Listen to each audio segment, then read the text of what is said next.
আসসালামু আলাইকুম। Hello everyone, কেমন আছেন সবাই? আশা করছি সবাই আল্লাহর রহমতে বেশ ভালো আছেন। পবিত্র মদিনাতুল মুনাওয়ারার পাশাপাশি বা পার্শ্ববর্তী এলাকা থেকে আপনাদের সবাইকে জানাচ্ছি শুভেচ্ছা এবং স্বাগতম। দেখতেই পাচ্ছেন যে মোটামুটি একটা আবাসিক এলাকার ভেতরেই বা কাছাকাছি এরিয়ার মধ্যে দাঁড়িয়ে আছি এবং আপনাদের সাথে কথা বলছি। তো আজকের যেই টপিকটি নিয়ে ইতিপূর্বে আমি আপনাদেরকে একটু ধারণা দিয়েছিলাম যে আপনাদের নিয়ে হয়তোবা আমি bike related ride sharing sector নিয়ে ডিসকাস করব।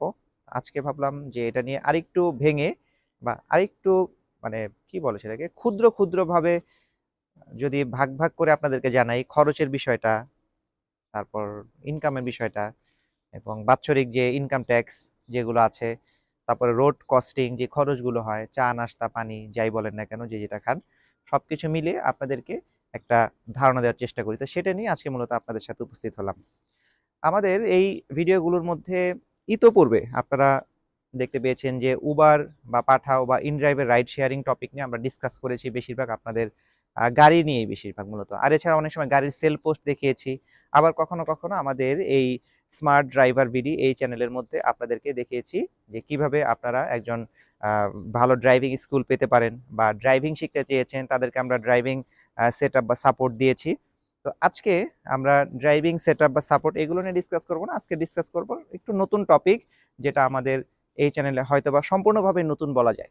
এবং সেই টপিকটি হচ্ছে যে বাইকে রাইড শেয়ারিং করে আপনারা আসলে কেমন টাকা ইনকাম করতে পারেন এবং কত টাকার তেল খরচ হলে আপনারা কত টাকা আপনারা আর্নিং করতে পারবেন এবং বাৎসরিক খরচ কেমন, এবং পাশাপাশি আমি কম্পেয়ার করব একটা গাড়ির সাথে। কম্পেয়ার করব যে গাড়ির সাথে, গাড়ির মডেলটা বলে দিচ্ছি। কম্পেয়ার করব সেটা হচ্ছে টয়োটা 110 বা টয়োটা 100 বা আপনার যেটা হচ্ছে এই ভিভিটিআই ইঞ্জিনের যেই দুঃখিত ডিওএইচসি ইঞ্জিনের যে গাড়িগুলো আছে ইএফআই, এই গাড়ির বিষয়বস্তু নিয়ে আপনাদের সাথে ডিসকাস করব। কারণ হচ্ছে অনেক গাড়ির সাথে আপনার মাইলেজ নাও মিলতে পারে এই কম্প্যারিজনের সাথে, তবে এভারেজে যেটা খরচ আসে বা ইনকাম আসে সেটা নিয়ে আপনাদেরকে একটু জানাবো। তো প্রথমতই আপনাদেরকে আমি গাড়ির ইনকামের বিষয়টা একটু জানাই, তাহলে আপনাদের জন্য সহজ হবে। যেমন ধরেন আপনারা যদি একটা টয়োটা 100 বা 110 গাড়িগুলো চালান, কারণ আমাদের টপিকের বিষয়বস্তু হচ্ছে যে কম খরচের বা কম ইনভেস্টমেন্ট নিয়ে আপনারা কিভাবে রাইড শেয়ারিং স্টার্ট করতে পারেন। তো আমরা যেটা বলতে যাচ্ছি, ধরুন আপনি ৬-৭ লাখ টাকা দিয়ে একটা 100 বা 110 কিনলেন, এখন এই গাড়ি দিয়ে রাইড শেয়ারিং করবেন। এই গাড়ির আমরা ইনকামের বিষয়টি একটু জানাই। যেমন ধরেন আপনি যদি ৬০০ থেকে সাধারণত ৬০ লিটার সিলিন্ডার, 6 লিটার সিলিন্ডারে আপনি ৬৮০ থেকে ৭০০ টাকা, যদি আপনার গ্যাস পাম্পের গ্যাসের প্রেশার ২০০ থেকে ২২০ পিএসআই বা ২৩০ পিএসআই প্রেশার থাকে, তাহলে দেখা যাবে যে আপনি মোটামুটি ৬৮০ থেকে ৭০০ টাকা পর্যন্ত গ্যাস আপনার গাড়িতে রিফিল করতে পারবেন। একটা ভিভিটি ইএফআই ইঞ্জিনের গাড়িতে রিফিল করতে পারবেন। এখন রাস্তার ট্রাফিক কন্ডিশন, জ্যামের মানে সবকিছুর ওভারঅল মিলিয়ে আপনি যদি বিকেলের ট্রিপের কথা ধরেন, যেমনটা আমি রাইড করতাম, ধরুন বিকেলে আপনি আসরের নামাজের পর বা মাগরিবের নামাজের পর থেকে বের হলেন ৫টার দিকে বা ৫:৩০টার দিকে যদি বের হন, তো আপনি যদি রাত ১২টা পর্যন্ত চালান বা ১১টা পর্যন্ত চালান, যদি ঘন্টা হিসাব করি দেখা যায় ৬০ লিটার সিলিন্ডার ঢাকার মধ্যে ওভারঅল আপনি ১১০ থেকে বা ১০০ কিলো থেকে ১১০ কিলো হাইয়েস্ট যায়। কারণ তখন ফুল টাইমটি আপনার এসিতে মুভ করতে হয়। তখন গাড়ি কিন্তু জ্যামের মধ্যে অনেক এসিতে আপনার কিন্তু গ্যাস অনেকটাই শোষণ করে ফেলে বা খরচ করে ফেলে। এখন এই ৫ থেকে ৬ ঘন্টা বা যদি আমরা বাড়িয়ে ৭ ঘন্টা ধরি, যদি খুব বেশি ভাগ্য ভালো থাকে এবং দিনটা যদি হয় আপনার বৃহস্পতিবার বা শুক্রবার বা সরকারি বিশেষ কোনো ছুটির দিন, তাহলে সেক্ষেত্রে দেখা যাবে যে আপনার এই ট্রিপটা হয়তো আপনি ৫ থেকে ৬টা বা খুব বেশি ভালো থাকলে ছোট্ট ট্রিপ মিলে আপনি ৭টা ট্রিপ দিতে পারেন। ৭টা ট্রিপ দেয়া খুব রেয়ার, ৳৭০০ র গ্যাস দিয়ে খুবই আ মানে আনএক্সপেক্টেড, এটা মোটামুটি খুব টাফ। সেক্ষেত্রে আপনার ধরে নিতে হবে যে মিনিমাম ৫টা থেকে ৬টা খুব ভালোভাবে দিতে পারবেন, বা ৬ নাম্বার থেকে ৭ নাম্বার ট্রিপে যদি আপনাকে কনভার্ট করতে হয়, তাহলে সেক্ষেত্রে দেখা যাবে আপনার গাড়িটাকে ফুয়েলে কনভার্ট করতে হবে। তখন কিন্তু আল্টিমেটলি আপনার খরচটা কিন্তু বেড়ে যাবে। সো আপনাকে হিসাব করতে হবে ৫ থেকে ৬টা ট্রিপ। ৬টা ট্রিপে এখন ধরুন আপনি ৳৭০০ গ্যাস নিলেন এবং আপনি ৬টা ট্রিপ দিলেন এবং ৬টা ট্রিপে আপনি এভারেজে ধরেন ৳২৫০ থেকে ৳২৬০ করে আপনি আর্ন করলেন। এখন ৬টা ট্রিপে আমি কিন্তু আপনার কমিশনটা বাদ দিয়ে বলছি। কমিশন সব বাদ দিয়েই আপনার যে প্রতি ট্রিপে এভারেজে ধরলাম ৳২৫০, ঠিক আছে? আর ঢাকার মধ্যে উবারের কম্প্যারিজন যদি করি, উবারের ভাড়ার রেট বা পাঠাও যদি ধরি, ভাড়ার রেট এখন অনেকটাই কম। তো সেই ক্ষেত্রে আপনার যদি 250 টাকা ভাড়া আসে তাহলে আপনি 5টা ট্রিপে কিন্তু এখানে দেখেন মাত্র মানে কত টাকা পাচ্ছেন, প্রায় 1000, এবং এখানে প্রায় 1500 টাকার কিছু কম বেশি আপনারা এরকম হচ্ছে 700 টাকা আপনারা খরচ করে। এখন যদি 2 বেলা ড্রাইভ করেন, আচ্ছা আমি এটা আরেকটু ক্লিয়ার করি আপনাদেরকে কনসেপ্টটা। 2 বেলা যদি 2 বেলা ড্রাইভের বিষয়টা বাদ দিলাম, আপনারা 1 বেলারটাই যদি বলেন যে 700 টাকা কস্টিং করলেন, এখানে কিন্তু আপনি 1500 টাকা পেলেন। যদি খুব ভালো এবং ভালো ট্রিপ থাকে তাহলে সেক্ষেত্রে দেখা যেতে পারে এটা আপনার 2000 টাকা পর্যন্ত গড়াতে পারে। তবে এভারেজে আমি এটা আপনাদেরকে ওই 1500 টাকা পর্যন্তই ধরলাম। এখন এই 1500 র মধ্যে আপনাদের একটা রোড কস্ট থাকে। এটা যার যার উপর ডিপেন্ড করে। অনেকে শুধু চা খেলেই হয়ে যায়। আবার কেউ আছেন ড্রাইভার সাহেব যারা আছেন, আবার দেখে তাদের এক্সট্রা আরো কিছু নাস্তা-টাস্তা করতে হয়। তো আবার কেউ আছেন হয়তো বিড়ি সিগারেট খেতে হয়, সেগুলো আরো বেশি দাম। তো সব মিলিয়ে ধরে নিন যে আপনি 50 থেকে 100 টাকা আপনার হচ্ছে রোড কস্ট হাফ বেলায়। এখন 1500 টাকা ইনকাম করে যদি আপনার 100 টাকা খরচ হয়ে যায় এখানে, ঠিক আছে? এখানে খরচ হয়ে যাওয়ার পরে আপনার কিন্তু গ্যাসের খরচ আছে। তো গ্যাসের খরচটাও কিন্তু আপনার এখান থেকে বাদ দিতে হচ্ছে। সব মিলিয়ে সর্বসাকুল্যে ধরা যায় যে 700 টাকার গ্যাস খরচ করে মোটামুটি আপনি 1000 টাকা, বা খুব বেশি ভালো ট্রিপ যদি হয় তাহলে সেক্ষেত্রে দেখা যেতে পারে 1100 টাকা রাখা সো টাফ। মানে আপনাকে 1000 টাকা এখানে ধরতে হচ্ছে যে 700 টাকা খরচ করে আপনি 1000 টাকা সব খরচ বাদ দিয়ে নিয়ে আসতে পারলেন। বাট এই সব খরচের মধ্যে 1000 এ কিন্তু আরো কিছু খরচ যাবে। কি খরচ যাবে? খরচগুলো যাবে আপনার গাড়িতে প্রতি মাসে যে পার্কিং চার্জ আছে, আপনার মিস্ত্রির বিল আছে। মিস্ত্রির বিল বলতে কি, আপনি যে ইঞ্জিন অয়েল, গিয়ার অয়েল বা এয়ার ফিল্টার, অয়েল ফিল্টার, মানে বেসিক যে সার্ভিসিং গুলো করবেন এই সার্ভিসের কিন্তু একটা খরচ আপনাকে কিন্তু এই 1000 টাকার মধ্যে থেকেই আসবে প্রতিদিনের। এখন এটা বাৎসরিক আরেকটা ফি, যেটা হচ্ছে আপনার ইনকাম ট্যাক্স, এআইটি সব মিলে 35 থেকে 40 হাজার টাকার একটা খরচ। এই টোটাল যে খরচটা আছে এই খরচটাই কিন্তু আপনার এই 1000 টাকা করে পার ডে যে আর্নিং হচ্ছে এখান থেকে দিতে হচ্ছে। ধরেন এখন পার ডে যদি আপনি 1000 এবং পার ডে বলতে হাফ বেলা 1000 করছেন, আবার যদি আপনি সকাল থেকে পিক টাইম, যেটা পিক টাইমটা আপনি কাভার করলেন সকালে 6 ঘন্টা, রাতে পরের 6 ঘন্টা, কারণ আপনি 12 ঘন্টা রাইড করতে পারবেন একদিনে, আপনি 12 ঘন্টা পর্যন্ত রাইড করার পারমিশন থাকে। তো আপনি এটা রাইড করার ক্ষেত্রে, আচ্ছা আমি আমার ক্যামেরাটা একটু সেট আপটা আবার একটু চেক করি। রাইড আপনারা এর মধ্যে শুনতে থাকুন। রাইড করার ক্ষেত্রে আপনাকে যেটা করতে হবে এবং সেই বিষয়টা হচ্ছে বছরে যে ইনকাম ট্যাক্স এগুলো যা যা থাকে, এই যে বছর আপনি যে 60,000 টাকা আপনি আর্নিং করতে পারলেন, ঠিক আছে, পার মান্থ আর্নিং করতে পারলেন, এইখান থেকে কিন্তু আপনার পার্কিং চার্জ সব মিলিয়ে প্রায় 5 থেকে 6 হাজার টাকা বা 10 হাজার টাকা আপনার কিন্তু বের হয়ে যাচ্ছে মান্থলি। তাহলে দেখা যাচ্ছে আপনার 30-40 হাজার টাকা কিন্তু থাকতেছে। এর মধ্যে যদি অ্যাক্সিডেন্টলি আপনার গাড়িতে কোনো ধরনের একটা ড্যামেজ আসে, ড্যামেজ হিস্ট্রি আসে, তখন কিন্তু সেটার খরচও যাবে। এখন মোটামুটি কিন্তু একটা আইডিয়া দিতে পারলাম আপনাদেরকে যে গাড়ির আর্নিং এর ক্ষেত্রে এবং খরচের ক্ষেত্রে যে বিষয়গুলো থাকে। আবার এখন আমি বাইকের বিষয়টা চলে যাই। বাইকের বিষয়টার ক্ষেত্রে আমি হিসেব করে দেখলাম। আমি ইনশাআল্লাহ ভবিষ্যতে আপনাদেরকে এটার কম্পারিজন লাইভলি দেখাতে পারবো আশা করছি, যে রাইড করার সময় কত টাকা তেল নিচ্ছি, কত টাকা খরচ হচ্ছে, রোড কস্ট কত হচ্ছে। অ্যাজ ইউজুয়াল আপনারা আমার গাড়িতে যখন উবার রাইড শেয়ার করতাম তখন আপনারা দেখতে পেতেন। আমি গাড়ির ক্ষেত্রে, বাইকের ক্ষেত্রেও সেটা চেষ্টা করব আপনাদেরকে ইনশাআল্লাহ দেখানো।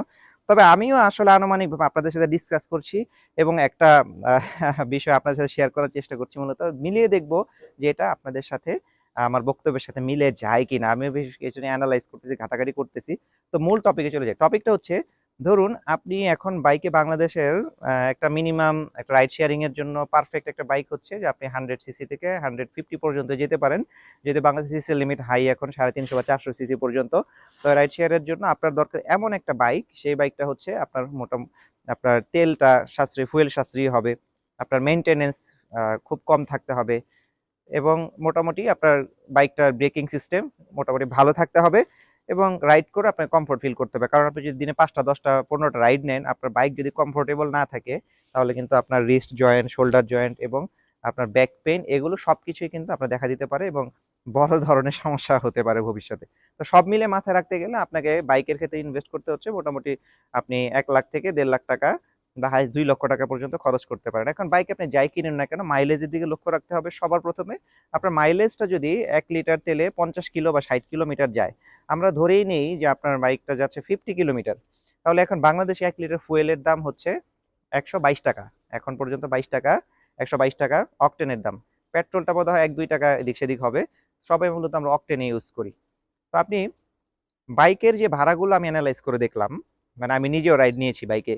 আমি যখন বাংলাদেশে ছিলাম তখন আমি লাস্টের দিকে ফ্রিকোয়েন্টলি খুব উবারে রাইড নিয়েছি, কারণ এখানে এখানে যাতায়াত করতে হয়েছে, আমার গাড়ি ছিল না, আমি গাড়ি সেল করে দিয়েছিলাম। তো বাইকে আমার যাতায়াত করতে হয়েছে, তখন দেখলাম যে আপনার ৭ কিলো ১০ কিলোর হিসেবে ধরি। ১০ কিলো ডিসটেন্সের একটা ভাড়া সময় ভেদে এটা ৳১৫০ থেকে ৳২০০ বা কখনো ৳২৫০ পর্যন্ত বিট করে, বা ১২ কিলো রোডের ভাড়া এমনটা বিট করে। খুব রেয়ার কেসে ১০ কিলো রোডের ভাড়া আমি দেখতে পেয়েছি যে ১২০ এর কম। ৳১৫০ য় মেক্সিমাম থাকে। এটা যেকোনো টাইমেই হোক। আমি রাত্রে ৯ টার দিকে একবার ৯টা ১০টার দিকে উবার এক্স এ ট্রাই করেছিলাম প্রাইভেট কারে। দেখে দিচ্ছে ভাড়া ৳৩৩০ সামথিং। বাইকে আমাকে দেখিয়েছে ৳২৫০ র মতো। তো খুব একটা কিন্তু ডিফারেন্স না বাইকের ভাড়ার সাথে আপনার উবার এক্স এর প্রাইভেট কারের ভাড়া। আবার সিএনজির ভাড়া কিন্তু প্রাইভেট কারের ভাড়ার সমান, অলমোস্ট সমান। তো যাই হোক, যেটা জানাচ্ছিলাম সেটা হচ্ছে যদি আপনার বাইকটা ১ লিটার তেলে ৫০ কিলোমিটার যায় বা ৬০ কিলোমিটার যায়, তাহলে আপনি দেখুন বাইকে তো সময়টা কম লাগে। আপনি যখন রাইড পাবেন তখন কিন্তু খুব অল্প সময়ের মধ্যেই আপনি কাভার করতে পারবেন, আপনার ডেস্টিনেশন পয়েন্টে যাত্রীকে ড্রপ করতে পারবেন। এখন আপনি একটা রাইড যখন নিলেন ১০ কিলো, ১০ কিলোর ভাড়া আপনি ধরে নিচ্ছি এখানে ৳১৫০ করে পাচ্ছেন। ঠিক আছে? আপনি সন্ধ্যার টাইমটাই ধরি আমরা, আসরের পর থেকে যে অফিস ব্রেক টাইমটা থাকে ওই টাইমটাতে আপনি ভাড়াটা নিলেন এবং সেখান থেকে নিয়ে আপনি রাত্র ১০টা ১১টা পর্যন্ত ড্রাইভ করেন। ওই অ্যাজ ইউজুয়াল গাড়িতে যে সময়টা ইউজ করতেন বাইকেও তাই, বাট বাইকের ক্ষেত্রে একটু টিপটা বেশি দেওয়া যায় কারণ সময়টা কম লাগে। তো আপনি ৳১২০ আমি রোড কস্টটা এটার মধ্যে ঢুকাই। ঠিক আছে? ১ লিটার তেলের মধ্যে আমি রোড কস্টিংটাও এখানে দিলাম। আরো আপনি ৳৩০ ই দিলাম। ঠিক আছে? বা যদি আপনি ৳১৫০ দিয়ে রাইড স্টার্ট করেন, ৬০ কিলো যান, সেক্ষেত্রে প্রতি একেকটা রাইডে এভারেজে যদি আপনি ৳১৩০ বা ৳১৫০ করে পান, তাহলে দেখেন আপনি যদি এখানে রাইড করতে ৫০ কিলো তাহলে আপনি মোটামুটি ৫ টা রাইড কিন্তু দিতে পারতেছেন। ৫ টা রাইড দিলে আপনার এখানে প্রায় ৭৫০ সামথিং আসতেছে। এখান থেকে আপনার ৳৫০ চা নাস্তা বাদ চলে গেল। তাহলে আপনার কাছে ৳৭০০ থাকতেছে। তার মানে আপনি ৳১৫০ ইনভেস্ট করে এখানে কিন্তু ৳৭০০ আর্ন করতে পারলেন। এখন যদি আরেক লিটার তেল ভরেন, আপনার গাড়িটার মধ্যে রিফুয়েল করেন, ২ লিটার তেলে আপনি এখানে দেখা যাচ্ছে ৭ দুগুণে ১৪০০, ১৪০০, ১৫০০ যদি কখনো, কখনো ট্রিপ তো ইন্টারসিটিও, বাইকে ইন্টারসিটি হয় কিনা এটা আমি ঠিক সিওর না, আমি জানি না। বাইকের বোধহয় ইন্টারসিটি হয় না। তো সিটির মধ্যে যে রাইডগুলো থাকে, তো সেই রাইডগুলোর ক্ষেত্রে আপনি ২ লিটার ফুয়েলে দেখা যাচ্ছে আপনি ১৪০০-১৫০০ আর্ন করেন। ২ লিটার ফুয়েলে তাহলে আপনার রোড কস্ট সহ এখানে এসে যাচ্ছে প্রায় ২৫০ থেকে ৳৩০০ র মধ্যে। এখন গাড়ির ক্ষেত্রে কিন্তু হিসাব দিয়েছিলাম। আপনাদেরকে ৳৭০০ আপনার ফুয়েল খরচ করে আপনি কিন্তু এখানে পাচ্ছেন ১৪০০-১৫০০, বা আমি আরেকটু বাড়িয়ে দিলে ৳১৮০০। আর বাইকের ক্ষেত্রে আপনি দেখুন ৳২৫০ থেকে ৳২৮০ বা মেক্সিমাম ৳৩০০ আপনি বাড়িয়ে ধরুন। ৳৩০০ খরচ করে আপনি সেখান থেকে কিন্তু আর্ন করতে পারতেছেন ৳১৪০০-১৫০০। গায়ের পরিশ্রমটা অনেক বেশি যায়। বাইকের উপরে পুরাই আসলে বডির উপর দিয়েই যাবে। কারণ রোদ, এই যে দেখতে পাচ্ছেন প্রচন্ড রোদ, আবার অনেক সময় দেখা যাবে যে প্রচন্ড বৃষ্টিও থাকতে পারে। একটু আগে বৃষ্টির মতো পানি পড়ছে সেখানে। এটাও থাকতে পারে। সবকিছু ওভারঅল মাথায় রেখে সবচাইতে কমফোর্ট এবং সেফ কিন্তু হচ্ছে আপনার গাড়ি। আমার ক্যামেরাটা কিন্তু অলরেডি একটা গাড়ির মধ্যেই রাখা। তো গাড়ি বাট এখন যাদের আসলে মানে সামর্থ্য তো সবার সেম থাকে না। কেউ চাইলে একটা ৫ লাখ ৬ লাখ টাকা দিয়ে কিন্তু একটা গাড়ি কিনতে পারে না। তো তাদের জন্য কিন্তু বেটার ওয়ে হচ্ছে যে একটা বাইক দিয়ে অন্তত স্টার্ট করেন। স্টার্ট করে আপনার কাজ করতে পারেন। যেই বর্ণনা বা ব্যাখ্যা দিয়েছি, এই ব্যাখ্যাগুলো কিন্তু টোটালি আনুমানিকভাবে এবং বাস্তবতার উপর ভিত্তি করে আমি দিয়েছি। প্র্যাকটিক্যালি হয়তো আমি আপনাদেরকে ইনশাআল্লাহ ভবিষ্যতে দেখাতে পারি। সে পর্যন্ত আপনাদেরকে ওয়েট করতে হবে। আর যেটা হচ্ছে বাৎসরিক খরচের বিষয়টা, বাইকে কিন্তু ২ বছরের রেজিস্ট্রেশন হয়। সুতরাং ২ বছর রেজিস্ট্রেশন হলে আপনার খরচ ৳২৫০০ থেকে ৳৩০০০ হয়। আপনার কিন্তু এই ২-২৫০০ করে যদি আপনার প্রতি মাসে ঢোকান ৳৫০-১০০, ৳৫০-১০০ টাকাও পড়ে না অ্যাকচুয়ালি, ৳১০-২০ করে পড়ে ইয়ারলি, বা ৳৫০ করে যদি ধরি, তাও আপনার ইয়ারলি কিন্তু এটা কাভার হয়ে যাচ্ছে। ওই খরচ ৳২৫০ র মধ্যেই আপনার কিন্তু ২ লিটার তেলে থেকে যাচ্ছে, আর্নিং ৳১৫০০-১৬০০ থেকে যাচ্ছে। অনেক বাইক রাইডাররা আমাকে এমনটা হিসেব দিয়েছিলেন, আমি কথা বলেছিলাম। তো এরপরে এই ভিডিওতে অনেক তথ্যে কোনো গরমিল অবশ্যই থাকতে পারে, থাকাটাই স্বাভাবিক। যেহেতু বাইক আমি খুব বেশি প্র্যাকটিক্যাল না এখন পর্যন্ত, মানে অন রোডে রাইড শেয়ারিং এর ক্ষেত্রে।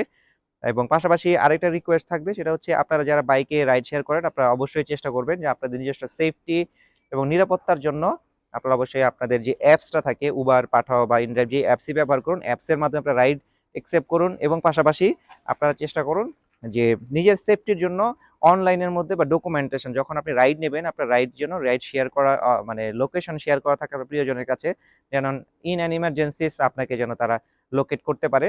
সবকিছুর সেফটি নিয়ে থাকবেন। যেহেতু দেশের পরিস্থিতি আমাদের মানে এই যে বাইরে যে কান্ট্রিগুলো, মধ্যপ্রাচ্য বা ইউরোপে যে কান্ট্রিগুলো, যেমন রোড সেফটি গুলোতে খুবই কনসার্ন, মোটামুটি 99% বা 100% সেফটি এখানে আছে। কোনো ধরনের গ্যাঞ্জাম ট্যাঞ্জামের ব্যাপার স্যাপার নাই। সিসি ক্যামেরা, সারাক্ষণ সার্ভেইলেন্স থাকে। সিকিউরিটি থাকে। এই যে বাংলাদেশের ক্ষেত্রে যেহেতু আমাদের অনেকটা অনিরাপদ থাকতে হয়, এজন্য এই বিষয়টা নিজের থেকে একটু দায়িত্বশীলতার পরিচয় দিতে হবে। সেফটিটা নিজের কাছে নিশ্চিত করতে হবে। তো এখানেই শেষ করছি। ভিডিওটা অনেক বড় হয়ে গিয়েছে। ভিডিওটা যদি ইনফরমেটিভ মনে হয় আমি রিকোয়েস্ট করব যে আপনারা এটা শেয়ার করে দিবেন এবং আপনাদের মন্তব্যগুলো জানাবেন এবং যারা বাইকে অলরেডি রাইড শেয়ার করছেন, আপনাদের মন্তব্যগুলো বা পরামর্শগুলো আমাকে জানান যে আমি কিভাবে এই রাইড স্টার্ট করতে পারি বা কোন ওয়েতে সবচাইতে বেটার ওয়ে অফ বেটার আপনারা আমাদেরকে জানাতে পারেন। তো আর কি বলবো কথা বলতে অনেক বেশি কথা বলছি বাচালের মতো। তো সবাইকে ধন্যবাদ। স্মার্ট ড্রাইভার ভিডি এই চ্যানেলের পক্ষ থেকে আপনাদের একটা শুভেচ্ছা এবং অভিনন্দন। আমার জন্য দোয়া করবেন। ইনশাআল্লাহ এখানে আর কিছুদিন হয়তো আছি। আশা করছি আপনাদের সাথে বাংলাদেশে দেখা হবে। অনেকে অপেক্ষা করেছেন বাংলাদেশে দেখা করার জন্য আমার পুরনো কিছু সাবস্ক্রাইবার ফ্যামিলি মেম্বার যারা আছেন। আর এছাড়াও যারা আছেন যে আপনারা ইতিপূর্বে আমার সাথে পরিচিত ছিলেন বা দেখা করতে চেয়েছেন। দেশের বাহির থেকে অনেকে আসেন বাংলাদেশে মিট আপ করার জন্য, সময় দিতে পারি না। লাস্ট মোমেন্টে বাংলাদেশ থেকে যখন ব্যাক করি খুবই ব্যস্ততায় ছিলাম। ওমান এবং সৌদি আরব থেকে গোলাম মোস্তফা ভাই সহ আরো কয়েকজন ভাই এসেছিলেন, বাট আমি দেখা করতে পারি না। এইজন্য আমি তাদের কাছে খুবই সরি। আপনারা অবশ্যই মনে কষ্ট নিবেন না। তবে ইনশাআল্লাহ আশা করছি আপনাদের সাথে দেখা হবে। তো সবাই ভালো থাকেন, সুস্থ থাকেন এবং সুন্দর থাকেন। আসসালামু আলাইকুম এবং আমাদের চ্যানেলটা অবশ্যই সবার কাছে ছড়িয়ে দেবেন। এই আ চাওয়াটা আপনাদের কাছে রাখছি। আসসালামু আলাইকুম ওয়া রাহমাতুল্লাহ।